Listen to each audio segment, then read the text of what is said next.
So it's currently mid-June, which means we're well and truly into winter, and I know it's been a little while since I've last updated you on how my orchids are doing. So I thought in today's video I'll show you which of them I've moved inside for the winter period, which of them I've moved outside, and how their general health is going, and I'll also give you a spike and flower update.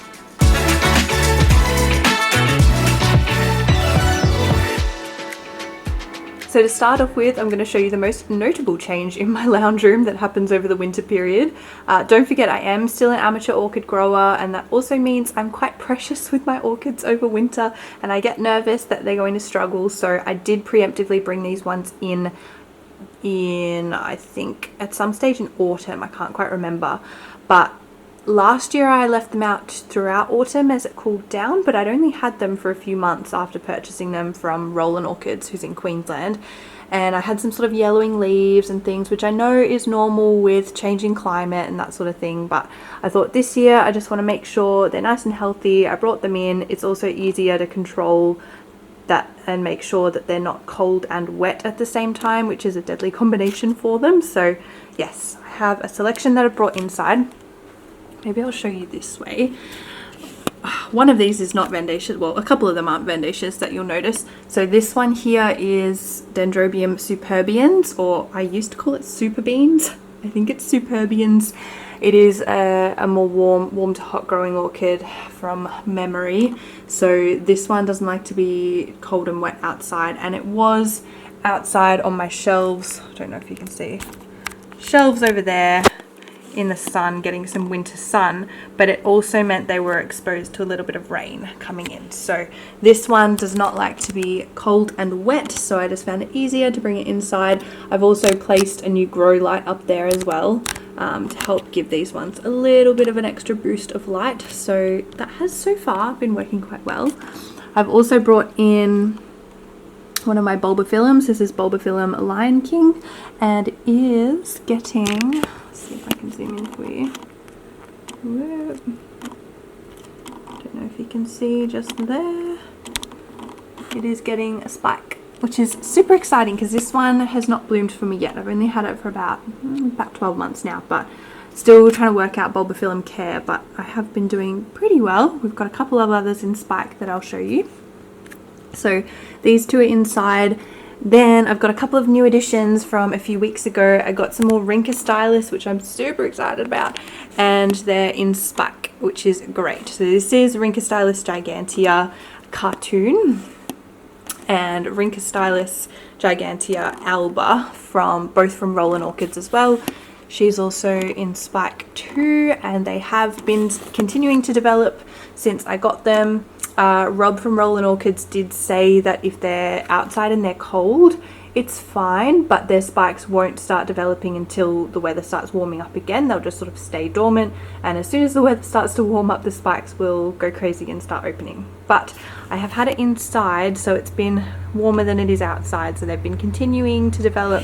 They don't look like they've tried to abort any of the buds yet, touch wood. I don't want to speak too soon, but they're doing well, and they do also like to be a little bit more dry over the cooler months, so I'm kind of watering them. I try to choose a day that is going to be warm and sunny, so I'll bring them out in the morning, give everything a good soak, and make sure that they're allowed enough time to dry out before I bring them back inside. But I'd say at the moment it's between every 8 to 10 days type thing. But yeah, they seem to be doing well so far. I've also brought in my Trichoglottis atropurpurea as well.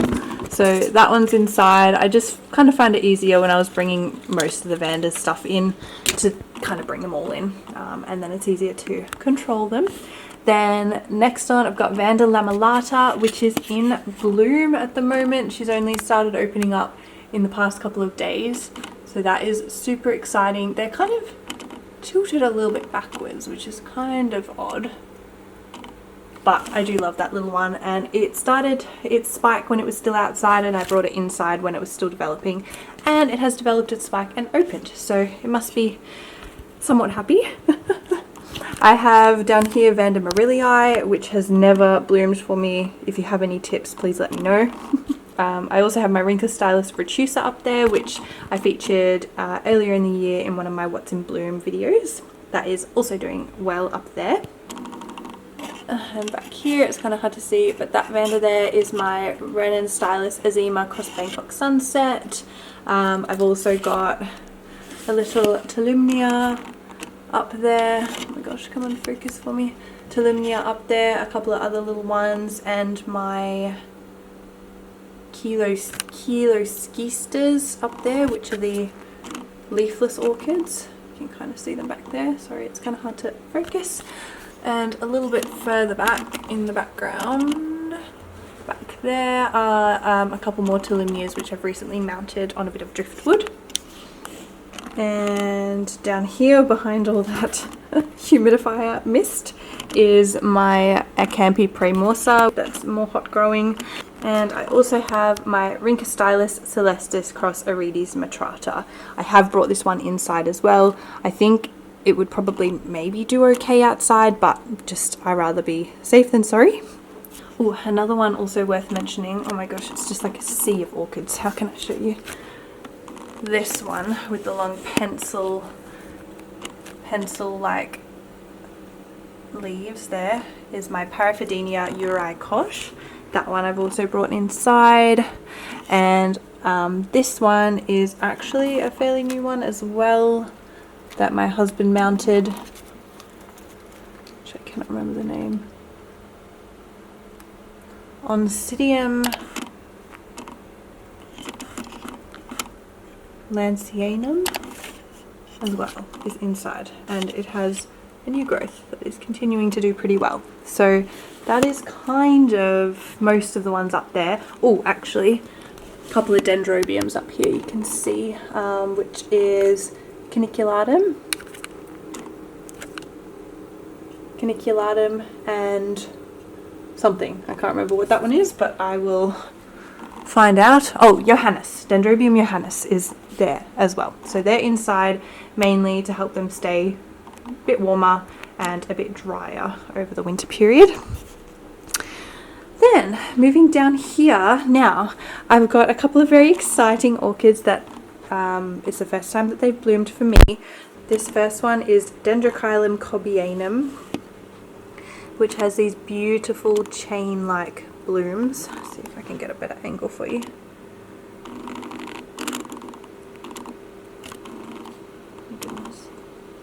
Beautiful chains. It is absolutely stunning. It has a slightly sweet, slightly musky scent, but it is gorgeous. It is still fairly new, so it's the first time it's bloomed for me. It's got quite a few new growths. Not all of them had spikes, which is kind of sad, but I'm still trying to figure out its care. And then this one next to it is Dendrochilum magnum, or latifolia I think it's also called. Oh, this one has the most amazing scent. It is a strong scent though, so beware. If you don't like strong scents, then you may not like this one. Oh my gosh, why is it not focusing? There we go. But it smells like honey, is the best way I could describe it. These guys are purely inside so I can enjoy their flowers more, because I'm not going outside as often because it is quite a lot cooler than it normally is on our balcony. So it's just nicer to see them inside all the time. Got a little spider plant back there. A couple of little Phalaenopsis seedlings are back there as well. I tried to move some of my Phalaenopsis that weren't spiking. Mind you, these ones are still quite small, so I don't expect them necessarily to spike.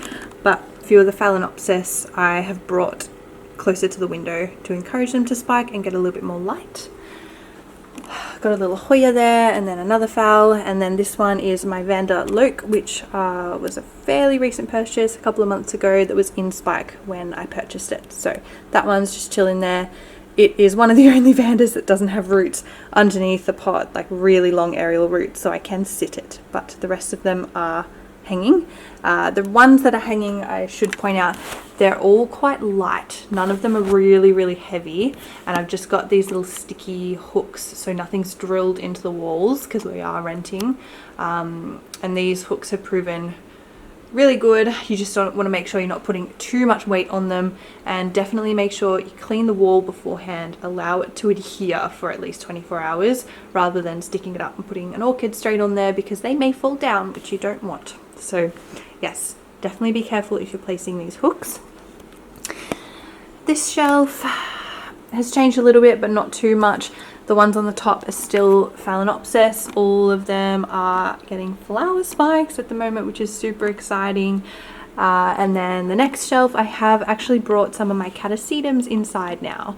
I am filming as well a full catasetum video and giving you updates every couple of months to show you the different stages of growth. They are going dormant at the moment, which is exciting. Well, not really exciting, but it's exciting because it's a new phase. And these ones have spikes. So this is a Mormodes, I believe that's how you say it. Correct me if I'm wrong. Mormodes one. This one is also got a little spike coming along. This one has a spike, and the buds are starting to swell now, which is really cool. These spikes have taken so long to develop though, that is one thing I must say, but I will update you as they open. There's a couple more behind, sort of similar to how I had last year. I've just got them on this shelf because when they're dormant, they get absolutely no water for about half the year until they have their new growths, and the roots on the new growths are 3 to 6 inches long, I want to say. Then they get like monsoonal conditions. So yes, these ones are inside. I'm trying to keep most of the catasetums on the same shelf so that I don't have to move them all out the way when I'm getting other things off the shelf to water, if that makes sense. Little one here is also a fairly recent addition from when I got the Rhynchostylus giganteas as well from Roland. I also picked up this little bulbophyllum. This is Bulbophyllum purpurascens. It's got some spikes on there too, so I will show you that when it is in flower. Down here I've got some more of my Phalaenopsis, a few more sort of dendrobiums, cattleyas, a couple of little Phalaenopsis seedlings. My Phalaenopsis mini-mark is just starting to come back into flower as well.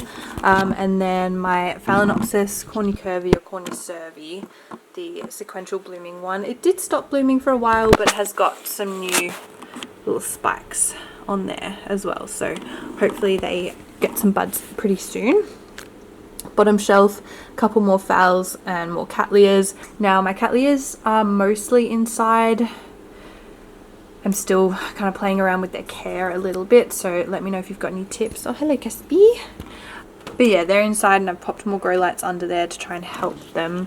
I just didn't want them to get too cold and things over winter, and it's much easier to control their watering and make sure they fully dry out and don't accidentally get splashed on with a little bit of rain or the hose if I'm watering other things outside.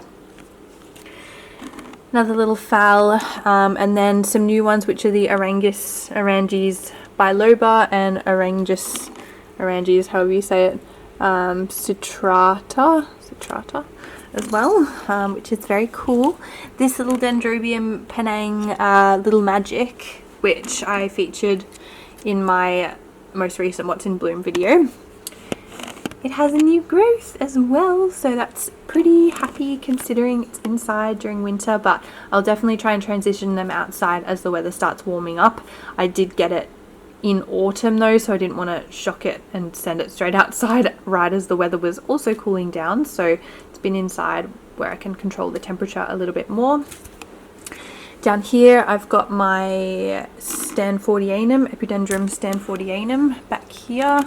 That is in a little mesh pot with mainly scoria, like lava rock and big chunky bark, bit of chunky charcoal as well. This one is my Dendrobium waringa, that's inside. I've also got Dendrobium strepsiceros. Dendrobium strepsiceros, I don't know how you say it, but this little dendrobium here, which is actually looking quite healthy, but it hasn't bloomed for me. Still trying to figure that out. Big Phalaenopsis, zebra plant that always tries to die all the time, but it's inside. Another little plant, and then another Phalaenopsis. So that's kind of where we're at for these shelves. I will take you over here now. So my other little shelves that I did have a lot of my phals on, my cattleyas as well in my tour that I filmed a few months ago. This top shelf has become the alocasia, predominantly alocasia kind of shelf, which is very fun. That's a very white leaf and peperoma thingy. I do have a couple of phals that have spikes here that are still sort of there because they don't fit on the other shelves. And then I've had some very exciting projects which I will film a couple of videos about probably in the future as they get a little bit further along. But I've done some deflasking. You may have seen my reel for deflasking this one, which was Dendrobium samurai cross antinatum. But they're all doing really well. I'll see if I can give you a little sneak peek. Wow. Oopsie. Kind of hard to show you, but they are getting their new growths in there, and you can see like there's a little new growth there, there's a new growth there, and their new growths actually look like proper dendrobium growths, not like weird spindly little flask growths, so that's exciting. In here I've got some Phalaenopsis tetrapsis, tetrapsis purple, which is very cool, and some more of the dendrobiums over there. I've also just recently purchased some catasetum flasks, which are in the post at the moment, so I will film deflasking them. I filmed deflasking each of them, but I'm trying a few different types of orchids to see sort of what my experience is like with them, but I've never done this before.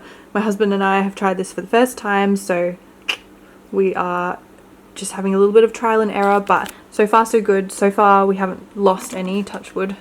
But we'll see how they go and keep them in their little warm, humid environments. This is a little heat mat as well that's on them just to keep them a bit warmer during the winter, and they're under grow lights and things too.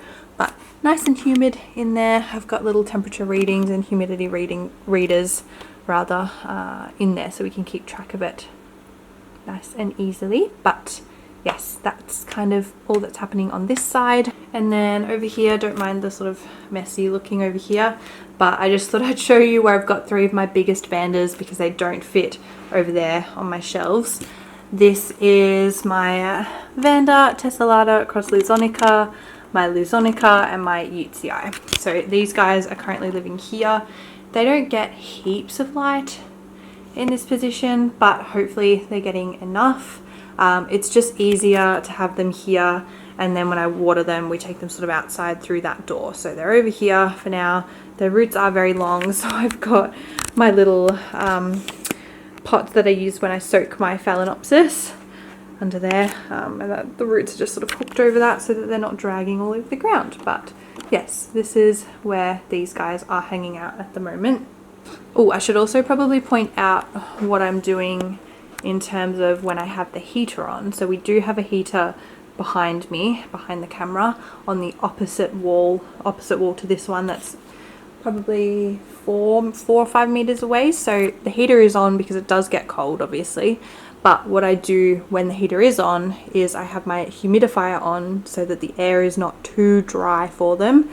And I'll just move my tripod.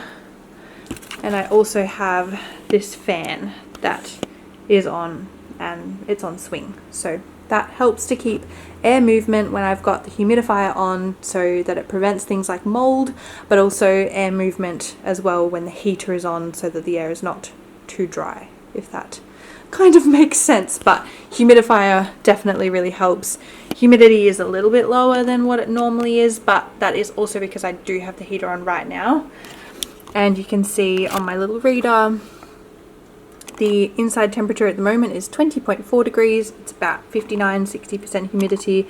Outside is 15.1 and 54% humidity. So it's cooler outside, but similar humidity. But if I had this humidifier off, the humidity would probably be a little bit lower, around like the 50s. So it does help to boost it a little tiny bit, but definitely have a fan if you are having a heater on and if you've got a humidifier on, because you don't want your house to be moldy. Yes. Okay, I'll take you outside now.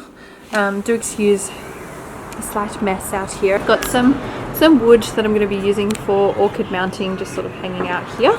Okay, so this shelf, my normal Vanda shelf as I call it, has no vandas on it at the moment. We have my Cymbidium caniculatum up there. That one's up there because it does get some quite bright sunlight in the morning, but it also means it's not going to be watered because you have to carefully limit the amount of water that particular one gets over the winter. Same with this little soft cane dendrobium as well. That one is pretty much in a harsh drought, so those two are together. I have my Ansalia africana sitting out here as well because it gets a nice amount of airflow, nice amount of light. I just sort of limit the watering a little bit more in winter for that one too. A few of my curly dens are just hanging out sort of around the place, but they are looking healthy this year, and their new growths are sort of more acclimatized to my environment, which is really nice. A couple twinkle oncidiums, a few of my sarcochylis sort of up there as well, and gastrochylis too. Sartylus, both the sartyluses are outside because they've got sarcochylis in them, which makes them more cold tolerant, and they do like the cold for a little bit of encouragement to bloom as well. This one is the one that I unboxed, if you've seen my unboxing video and orchid haul video a few months ago, and it did have spikes at the time. It aborted those spikes, as you can see behind, but it has a new spike that it has been growing over the past few weeks, so I'm hoping that one will actually develop and we'll be able to see some flowers, so I'll keep you updated with that little guy. I made the decision to move basically all of my oncidiums outside. I'll show you there's more around that way, but yes, oncidiums are more cold tolerant than the vandas, so I've done a little switcheroo. All the oncidiums outside, all the vandas inside, because there is not room to have all of them in one place. This guy has loved it outside. The flowers have also lasted longer being in the cooler weather. So this is my Wilsonara Tan Treasures Lavender Picote. I think this is at least the second time or the third time this year that this one has bloomed. So super reliable bloomer if you like this guy. My little Encyclia cochleata, it's vibrating a little bit because it's sitting on the heater. Encyclia cochleata alba is still blooming, which is fantastic. I love that little one. Miltoniopsis. This is a Dendrobium or Dendrochilum hot coals, embers. That's out here. Another oncidiums, maxillaria, I believe. Another twinkle that I'm trying to recover because they tried to die in their pots. But they're doing better mounted, but it just looks a bit sad at the moment because it hasn't got any new growths, so it doesn't have any new roots yet, but it is getting there. Little tetragonum is outside still. All my dendrobiums are still, well, not all of them, but some of the dendrobiums are still outside. This Hildepoxen is blooming again. This is like the third time this year this has bloomed, and it has so many spikes. You probably can't see, some of them are hidden by the leaves behind as well, but so many spikes. I am so happy with that dendrobium. And then one of the things you'll notice is Sarcochylis and Sarcochylis shelf. Last weekend they were all on this shelf. I moved some of these guys up here just to spread them out a little bit, make sure they're all getting enough light in the winter so that I get a really good Sarcochylis blooming season, hopefully. Some of them have started producing spikes, so we'll just see how they go, but I'm very excited and trying to make sure the Sarcochylis are getting enough light. All these little mounted sarcs back here are doing pretty well. They're all pretty small, but this one, let's see if I can show you. Spike. So doing well at the moment. I've still got my little Docrelias here. They're doing fine, and they did fine last winter as well, so I've kept them outside. Then we've got a couple of Cymbidiums. I only have one Cymbidium with a flower spike, guys. What is going on? So if you have any tips, maybe I've been neglecting them too much, or maybe they're still settling in, they need a little while to settle in before they bloom, as in because I repotted them, oh man, it was probably like 2 years ago now, so they're just not not super happy, but I do kind of neglect them, so we'll see. This bulbophyllum did flower a little while ago, which is awesome, but it's outside. Another dendrochilum, my zygopetalums are outside. Over here I moved my pleurophthalus outside in winter because it is a cooler growing orchid, so it has been loving being out here. It's getting lots of new growths. I do still have my Dendrobium undulatum, this one out here. It has been doing well. I'm just sort of keeping an eye on it when it rains because this does get a little bit of water, but it's still able to dry out. It gets quite a lot of direct light in the morning, which it enjoys, and its little keiki is looking decently healthy, so that's not doing too shabbily. The encyclias are also still out here and loving life. My little Ornithophora radicans is out here. Some more of my dendrobiums. This is Dendrobium Jaden Sheen Cross Dingidy Gold House Vest from King's Orchid Nursery. That's from King's, that's from King's. This is my Dendrobium Speciosum, which I believe we spotted possibly the starting of some spikes. I don't know. That one was in flower when we got it a couple of years ago. Had a rest last year and didn't flower, but hopefully this year it's going to flower. We're trying to give it a bit more light here as well, so that's why it's in this position.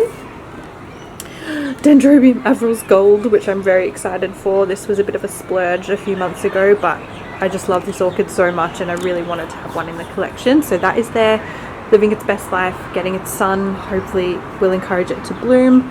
And then a Dendrobium Jaden Sheen, the bigger one, behind as well. Down here I've got a couple of more of my curly dendrobiums that have no ID, but this one's here. That's its new growth, looking pretty healthy, so that's still there. Watering very rarely, like every maybe 10 days or so, and early in the morning when it's going to be a warmer day than what it normally is, and a sunny day so that it can get nice and warm and dry relatively quickly. What else have we got? Behind this little dendrobium I've got a couple of little seedlings, mainly other dendrobium seedlings, and another oncidium behind there. One of my bigger sarks is here because it didn't really fit in the other shelves over there. I've got some soft cane dendrobiums here and, whoa, sorry, here and there, so it's kind of hard to film with this light. Another curly den that's hanging on my frangipani that's now gone dormant for the winter. It's lost all its leaves and its flowers. And then, excuse the mess, these are like everywhere. Oh my goodness, I can't even film them properly. But a lot of oncidiums, big oncidiums out here. So Charles M. Fitch Izumi, Brassia vericosa, my other zygopetalum is also there. I was just going to show you guys this. Oh my gosh, this lighting is terrible, I'm so sorry. But my sea snake unforgettable is still in bloom. Amazing. And more oncidiums down there as well. This lighting is shocking, so I'm not going to show you. So that's kind of my little update on what's been going on with my orchids over the past few months. I'm sorry it has been a little while since I've done a video, but I don't just want to film for the sake of filming. I want to film when I've got things to show you guys so that it keeps it interesting and it doesn't just make my content really dry and really boring. And there's also just over 400 of you now, which is amazing. So thank you so much for subscribing if you have. I hope this video has helped you maybe in some way if you live around me in Sydney, in this sort of area. I would have found this really helpful, I think, when I first started growing orchids, to sort of figure out what needs to come inside and what needs to stay outside, that sort of thing. Not that anything necessarily needs to come inside, but this is just what I found has worked for me through trial and error over the past couple of years. So hopefully it helps you, but maybe it's just interesting to see what other people do. But everyone has their own style and way of growing orchids. Everyone has different types of knowledge, so my knowledge might be very different from your knowledge, so whatever works for you is what you should do. But feel free to leave a nice comment down below. Let me know what you think of which orchids I've brought inside, what you might do differently, or what you do differently in your own growing conditions. I would love to know. And also let me know if there's any of my specific orchids that you have in your collection, what you do in the winter period, whether you bring it inside or whether you leave it outside, and how it goes. That would be really interesting to me. So thank you so much for watching. I hope this has helped you, and I will see you in my next video. Bye.